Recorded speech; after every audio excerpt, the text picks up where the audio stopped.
السلام علیکم محترمین، الله تعالی مو جوړ او روغ او آباد لره. دوستانو، یوه بهترینه مجربه وظیفه ده حسبنا الله و نعم الوکیل. دا یوه بهترینه ډیره کمالداره وظیفه ده، ډیره طاقتوره وظیفه ده. یو انسان د سې د هر قسم ته سخت مشکل حالت څخه ځان راباسي، په دې یوه وظیفې سره یې را ایستلی سي. هغه خپل حاجت په زړه کې ونیسه، هغه خپل سخت مشکل په خپل دماغ کې راوګرځوه، دا یوه وظیفه وکړه. سوال نسی پیدا کېدلی سي، مشکل دی نسی حل، سوال نسی پیدا کېدلی سي، هغه حاجت دی نسی پر، دا سوال نسی پیدا کېدلی سي ستا دی په هغه مقصد کې کامیاب نسی. خو چې د کم مشکل سره مخ یې یا کم حاجت پوره کول غواړې، هیڅ چاته به هم د زړه حال نه وایې. یو تا او خپل رب به سره خبر یاست، له هیڅ چا سره به په دې باب باندې مشوره نه کوې، هیڅ چاته زارۍ مه کوه، احتیاج مه کوه چې زه په داسې مشکل کې راګیر یم. تر دې مخکې راسه دا یوه وظیفه باندې عمل وکړه، دا یوه وظیفه وازمویه، بیا ګوره چې الله پاک جل جلاله څنګه لارې درته اسانه کوي، بیا الله تعالی درته څنګه بندې دروازې دي تکالیف خلاصوي، بیا الله تعالی څنګه درته سخت مشکلات اسانه کوي د دې یوې وظیفې په برکت سره. محترمینو، وظیفه ډیره اسانه ده، ډیره کوچنی وظیفه ده، خو خالی لیږ پابندي غواړي. په پابندي سره کې او دم یوه ورځ دی، نسي ډېرې ورځې. انشاءالله په دغه یوه ورځ کې به کامیابه کېږي، په دغه یوه ورځ کې به خپل منزل ته رسېږي، په خپل مقصد کې به کامیابه کېږي. وظیفه دا تورې دي: حسبنا الله نعم الوکیل، نعم المولا و نعم النصير.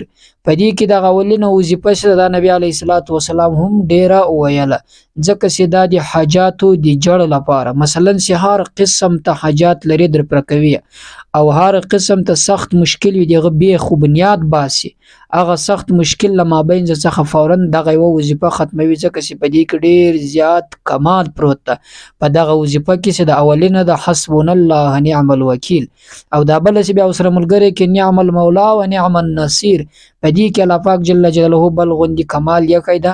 الله تعالی جل جلاله دغه وظیفه چې ته کوې، په دې باندې الله پاک جل جلاله بې انتها زیات خوشحاله کېږي او هغه مشکل دې در حل کوي. محترمینو، وظیفې طریقه درته ښیم، ډیره کمالداره مجربه وظیفه ده، خو لیږ ورته متوجه سئ، په غور یې واورئ او دغسې په یقین، په عقیده، مضبوطه عقیده، په توکل د الله سره یې وکړئ. بیا تاسو خپله د دې کمال ته وګورئ، بیا تاسو د دې رزلټ ته وګورئ چې څنګه مثبته نتیجه تاسو ته په لاس درکوي دا وظیفه. دوستانو، دا وظیفه د یوې ورځې، یو ورځ را ولاړ سه، صلات تهجد وکړه. کله چې دې هم صلات تهجد وکړلو، د خپل حاجت په باب باندې دعا وکړه. له صلات تهجد نه بعد بیا چې دا کم را روانه ورځ، پنځه لمونځونه په پسې دي: ماخستن ده، ماسپښین ده، سهار ده، ماسپښین ده، مازدیګر ده، ماښام د ماخستن ده. دغه پنځه لمونځونه دي. هر لمونځ پر خپل وخت په پابندي سره په جماعت باندې ادا کړه، که زنانه یا خو په کور کې کوي. کوشش وکړه په جماعت سره ادا کړه، که په کور کې وکړي مشکل نه لري، خو په کوشش کوه په جماعت سره ادا کړه. کله چې دا پنځه لمونځونه دې ادا کړو، نو چې اخري لمونځ راځي، د ماخستن لمونځ به وي. نو له ماخستن لمانځه نه بعد چې فارغه شوې له خپل لمانځه نه، نو بیا ولاړ سه 2 رکعاته نفل د شکرانې وکړه.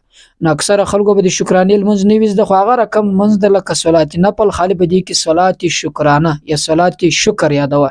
نور هغه رنګه لمونځ د هغه رنګه سبحان، هغه رنګه سورت، هغه رنګه قل والله دا کې ویل کېږي. کله چې 2 رکعاته نفل شکرانه وکړو، لغه نه بعد به 2 رکعاته نفل لپاره د خپل حاجت وکړي، لغه خپل د خپل مشکل لپاره، د خپل پریشانی، هغه به د ذهن کې وي چې د دې لپاره یې کوم. هغه منظم دغه د صلات حاجت خالي په یاد کنو، هغه رنګه نفل ده. کله چې دا وکړلو، ګوري دوباره درته وایم، مثلا 5 وخت اول ور صلات تهجد 2 رکعاته یا 4 رکعاته یا 8 یا 12، هر څومره درته اسانه وو. لغه نه بعد چې دا 5 لمونځونه ورپسې دي: ماخستن ده، ماخستن نه سهار ده، ماسپښین ده، مازدیګر ده، ماښام ده، ماخستن ده. دا د مکمل وکړلو، له ماخستن له لمانځه نه بعد بیا دا وظیفه شروع کړي. 2 رکعاته نفل د شکرانه به وکړي، بیا به 2 رکعاته نفل لپاره د حاجت وکړي. کله چې 2 رکعاته نفل لپاره د حاجت وکړو، هغه د پرسو سلام دی وګرځوي، لغه نه بعد به سل واره دا توري ووایه. دا رقم یې وایه، ورته ګورئ چې به یې وار درته وایم، تاسو یې سل واره دغه رنګه ووایاست: حسبنا الله نعم الوکیل، نعم المولا و نعم النصير. دا وظیفه به سلواره وای سلواره دی وای پر ځان یې جوف کا لغه نه بعد د خپل حاجت په باب باندې د خپل مشکل د خپل تکلیف په باب باندې دعا وکړه خو یاد سره دا مشکل لې چا سره هم مشیر کوه هیڅ چا سره هم د دې اظهار مکوه بل کس ته دا وایم ان شاء الله دا وظیفه ته وکړي د دې رزلټ په مثبت ته په لاس درکړل سي او الله پاک جل جلاله به د هغه مشکل در حل کې ځکه چې په دې وظیفه کې ډیر کمال پروت په دې وظیفه کې ډیر تاثیر او قدرت پروت ته ستاسو هغه مشکل به حل کړل سي بیا خاص کر رمضان شریف مبارک شته د رمضان شریف مبارک میاس کې سوي کې بیا ډیر زر قبليږي کوشش وکړئ دا موقع الله سمور کوي دا وظیفه هم وکړي دا وظیفه هم وازموي ډیر وظایف دي کړي او مثبت نتیجه په لاس نه درکړي دا به ان شاء الله مثبت نتیجه په لاس درکې لمنفي نتیجه څخه به راو ګرځوي دوستانو خدای دې وکړي دا وظیفه تاسو وکړي او خوښه مې سي پر الله تعالی مسپارم